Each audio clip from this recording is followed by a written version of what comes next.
ये दीवार जो है मालिक से कहा गया था चुनाई करवाने के लिए।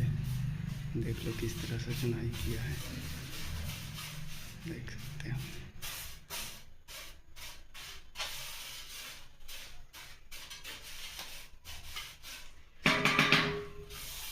कितना गड्ढा ऊंचा दीवार है।